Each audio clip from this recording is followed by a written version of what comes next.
So a flare gun fired by an idiot attending a concert led to the burning of a casino. Burn it to the ground. Towering fire in the sky. Famous rock band happened to be in attendance.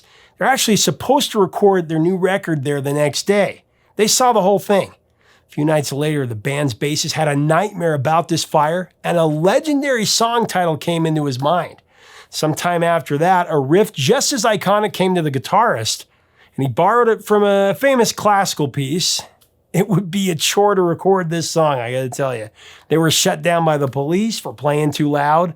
Then they had to move to an abandoned hotel to record the record. It was a complete disaster.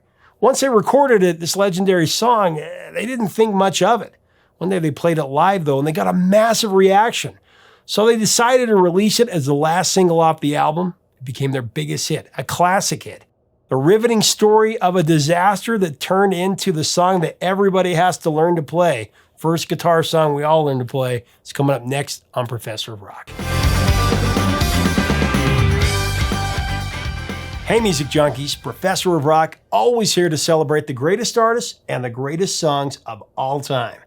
You know, if you used to record songs off the radio, hoping that the DJ would not talk over the music, this is definitely your place. Subscribe below right now so you never miss an episode of our daily features, stories of the songs and the album straight from the artists. And make sure to check us out on Patreon to become an insider with us, more videos and more content. Now it's time for another episode of our series, Number One in Our Hearts, where we talk about a song that was so great, should have been number one on the Billboard charts.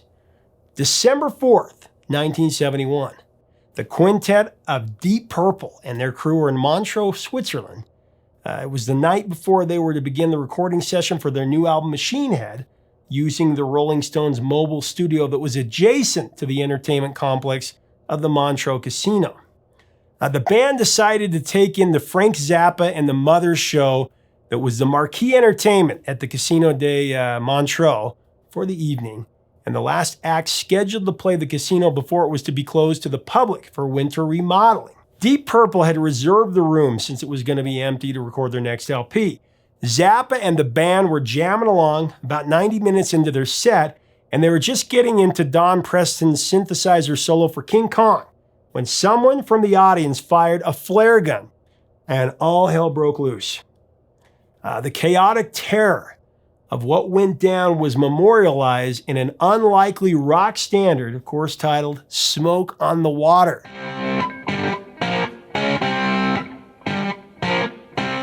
Deep Purple lead singer Ian Gillen was in the audience and recalled two flares being shot by someone sitting behind him that landed in the top corner of the building, and it instantly set the roof ablaze.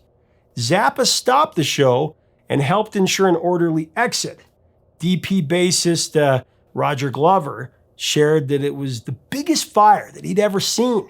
He remembered feeling very little panic to get out of the building though, because it didn't seem like much of a fire at first. But when the band and the other concert goers were out of harm's way, the casino went up like a fireworks display. Although there were no major injuries, the blaze destroyed the entire casino complex, along with all gear for Zappa and the Mothers. Glover and the rest of the band got out of the casino safely and watched the inferno burn from their nearby hotel. When the fire finally died down, an ominous layer of smoke had covered Lake Geneva, which the casino overlooked. The spooky image haunted Glover, and while experiencing a nightmare about the scene a few nights later, he abruptly awoke with the idea for the title, exclaiming out loud, "I've got it, Smoke on the Water."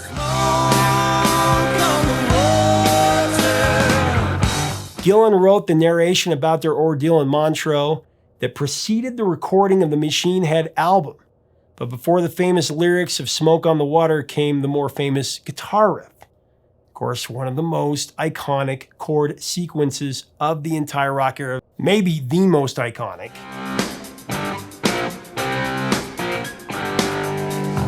I don't think anyone can argue, this is the first riff that anyone who was born in the 20th century at least learned to play. As we go into the creation of how this classic rock standard came to be, I do want to thank our sponsor, Zenni Eyewear, the glasses that I rock every single day.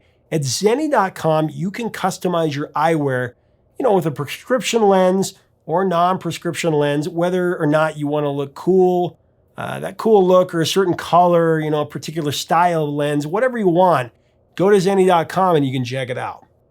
Back to this extraordinary song.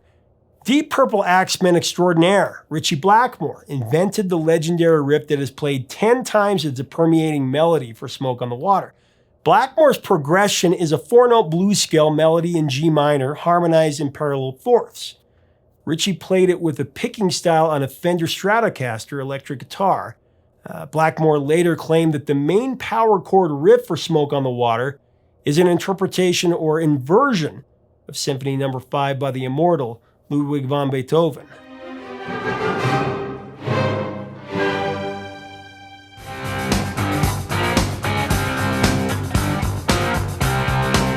On the Classic Albums episode about Machine Head, Blackmore claimed that friends of the band were not fans of Smoke on the Water, the riff.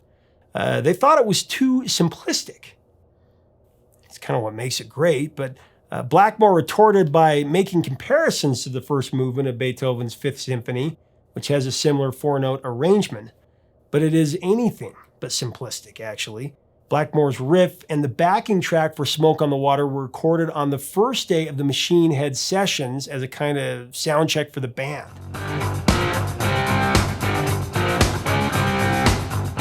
At that stage, there were no lyrics for the instrumental track, as I understand it.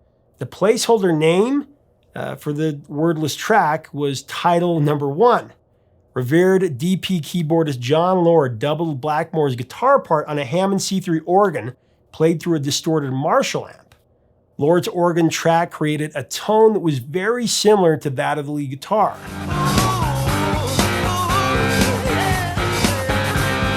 Blackmore's riff by itself, though, would not be nearly as impactful if it wasn't for the pulsating groove created by Roger Glover's bass line and Ian Pace's drive-in percussion that was layered on top of the guitar track.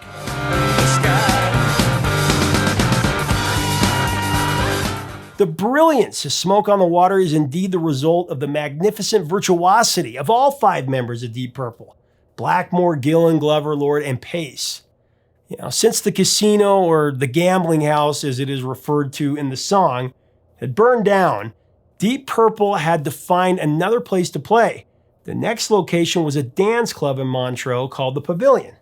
They were only able to record the instrumental track for Smoke on the Water, without lyrics or vocals, before they were summarily shut down by the local police after local residents complained about the unbearable noise.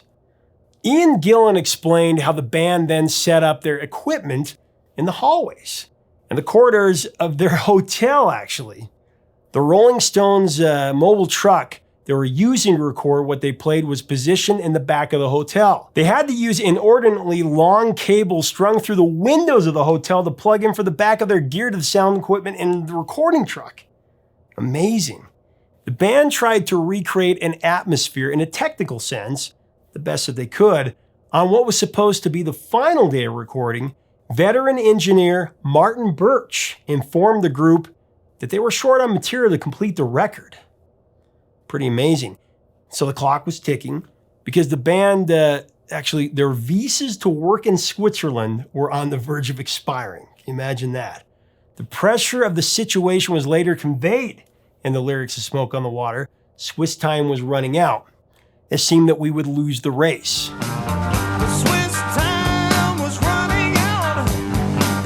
So in a last-minute panic, the band went back to the instrumental track that they had recorded at the Pavilion, still referenced as Title No. 1.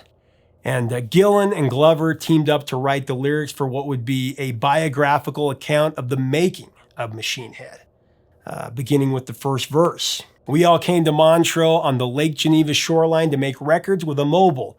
We didn't have much time.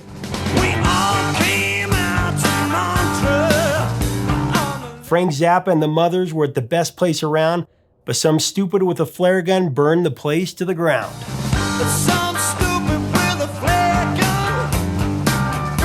In the second verse, Funky Claude running in and out. That refers to the director of the Montreux Jazz Festival, Claude Nobbs, who frantically helped some of the audience escape from the casino fire. Funky Claude was also an event promoter and the person that hooked up the pavilion for Deep Purple to record after the casino was decimated. In the last verse, Ian Gillen sings about recording the song in the Grand Hotel with the lyric, "With a few red lights, a few old beds." With a few red lights, a few old beds. Ian revealed that the hotel lighting was too bright, so they put red bulbs in the sockets to solve the issue. The acoustics were also a problem for achieving optimal sound for recording, so the band and production crew improvised and absorbed the sound by using bed mattresses as sound baffles. So the Swiss police named Zdeněk Spiska, a Czech refugee living in Balenges, Switzerland, as the stupid with a flare gun that was mentioned in the first verse. He was the prime suspect in the case. Apparently, he immediately fled the country before they could arrest him, though. According to his Czech compatriots, he left as soon as possible because he was afraid of being lynched by the crowd, understandably afraid of the consequences of his actions, even if he didn't intend to start the fire. It still burnt down the whole casino. Setting an intentional fire can bring 20 years confinement with a minimum of 3 years, whereas fire due to negligence can bring a maximum of 3 years in Switzerland. The flare gun was a firearm that one could obtain in a large department store in the 70s without authorization. It was an Italian-made pistol, I guess, which could be adapted to flares used as a distress signal. Such an incredibly dangerous and foolhardy act was unthinkable. It was just a crazy thing to do at a packed concert house. It was a miracle that none of the 2,000 in attendance at the Zappa concert were killed or really harmed. The total estimated damage caused by his negligence was around 15 million francs, though. What happened after he fled the scene of the crime is a mystery, though. He was never apprehended by Swiss authorities. His current whereabouts, whether he's even alive, it remains unknown. One of the great mysteries of rock and roll. Now, following the infamous fire in Montreux, Zappa and the Mothers took a break to calm their nerves and replenish their spirits. They returned to doing live shows about a week later, but then they faced another scary episode. Get this. Their first show after the break was at the Rainbow Theatre, London, with rented gear. During the show's encore, an audience member pushed Zappa off the stage and into the concrete-floored orchestra pit. The band thought Zappa had been killed. Zappa suffered serious fractures, head trauma, and injuries to his back, leg, and neck, as well as a crushed larynx, which ultimately caused his voice to drop a third after healing. Zappa had to convalesce in a wheelchair for 6 months after yet another grave encounter. The Montreux Casino was actually rebuilt and reopened in 1975. Today, a monument to Deep Purple and their larger-than-life song Smoke on the Water was erected outside the building in front of the beautiful Lake Geneva. The ultimate irony of the historic infamy in Montreux is that it led to the world getting an unforgettable song and an immortal guitar riff.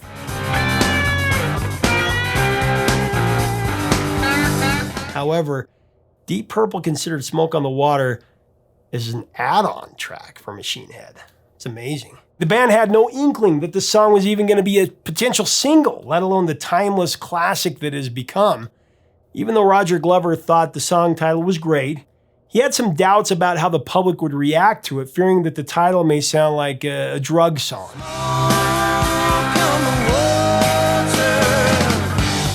Smoke on the Water was included on Machine Head, which was released in the early 1972, but it was not launched as a single until actually a year later, in May 1973. Never Before, never before, and Highway Star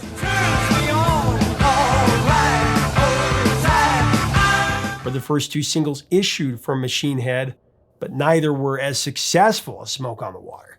Smoke on the Water fired its way to number 4 on the Billboard Hot 100 and a platinum single in the US in the summer of '73. The song went all the way to number 2 in Canada, and it went to number 7 in South Africa. It was a top 40 hit in many European countries, including the UK, where it peaked at number 21. Deep Purple's Machine Head is cited as a major influence in the early development of heavy metal music. It is Deep Purple's most commercially successful album, topping the charts in several countries.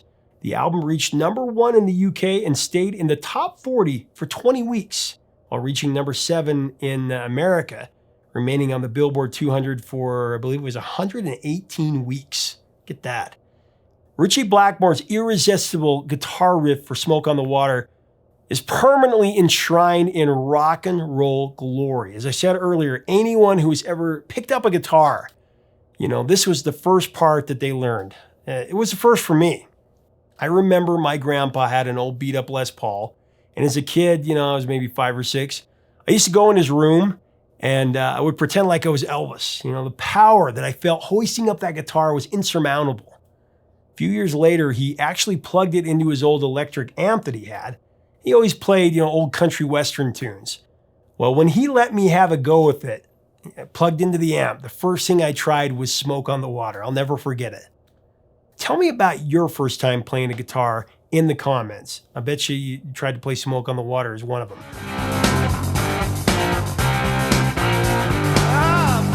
Smoke on the Water is always high on the list of any poll naming the most memorable guitar licks. We've done plenty ourselves.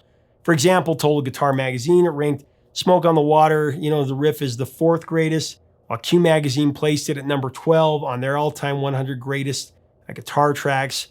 Alas, the seminal lineup for Deep Purple soon separated after the success of Machine Head and the Made in Japan LP. Internal tensions and exhaustion by the constant pushing of management to stay on the road led to Gillen quitting the band, while Smoke on the Water was dominating the pop and rock airwaves in the summer of 1973. Glover was the next to go after Blackmore insisted that he be fired.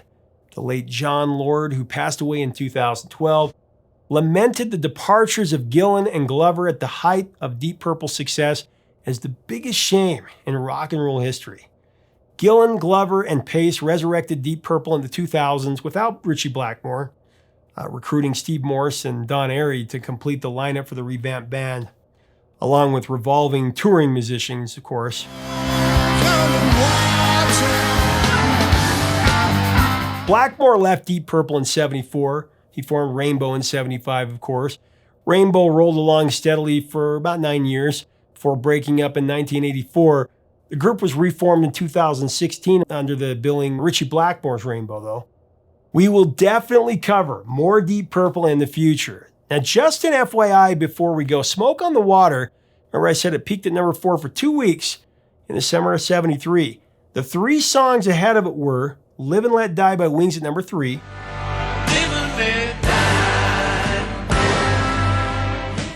Bad Leroy Brown by Jim Croce at #2,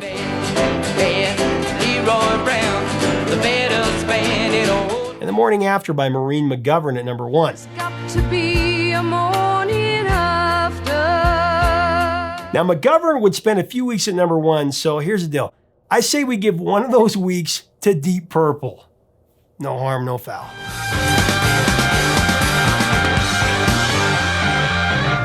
You know what? They never found the guy that set off the flare gun. They never found him. They searched for him for years, and he got away with it. Thanks for watching. Leave us a comment about Deep Purple and this iconic song below. What is the first riff you learned to play on the guitar? Tell us below. Tell us your memories of this song. If you like our videos, we invite you to subscribe below to be a part of our community. To get Deep Purple's classic music and merch, click on our links below. And to get even more content and get insider access, join us on Patreon. Help us keep the music alive. Until next time, 3 chords and the truth, my friends. Stay safe.